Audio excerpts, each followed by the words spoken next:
Government Polytechnic Engineering College 6th semester tamliba Thokchom Dayananda Manipur ki ahanba oina AI robot launch touba ngambagi pangal utkhre ngase tagel te leiba Manipur Technical University ki campus te leiba Polytechnic Engineering College da nona launch taukiba aduga mari leinana Thokchom Dayananda paumi singna phongdokibada AI robot asi tonganba lol chamakun hena khangba ngamnanaba pandam thamli hauzik fawbi ko ni tongan balon kuntra mukta kudong chaba phangli Google da Maitai Lon asi translate tobagi khudong chaba leitribanina AI robot asina khangbangam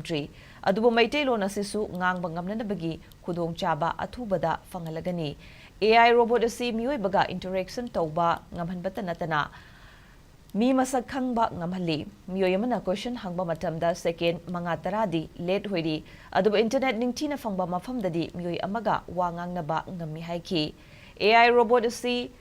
Saning bagi itel faur kibasi kumjali singani taramari da puchokpa Disney movie ama oiriba Vic Hero 6 haiba film asi yenglubadagi thauna ama hapaktuna madugi wakalonda AI robot asi sabagi wakal lakibani haiki Fully AI na wana auto na Manipur ki anan bawana the robot se sabada chahi amaga makhai bhari na sange so robot se magi feature dhara gana robot loan chama hena khangma me ga ngangmana loan kuthra admai ngangma me ga language translator yaure aduga pot me ka masak adu si kai long bada masak khange boka aduga mi masak khangma me magi camera feature amga aduga si camera de ma aina magi ma mi lebja kana ku dine ba es mai chala jo marsi mama ide ngone ya tene ba How can I assist you today? What specific language are you looking to translate? Next, what time is it? Aduga response to getting top paper. Response top paper na internet based web na kitchen response top. Polytechnic Engineering College ke principal Tayenjam Chandrakumana chahi kaya changna Dayananda na honon jarapagi mahi khara makhaidi fangba ngamle haiba yare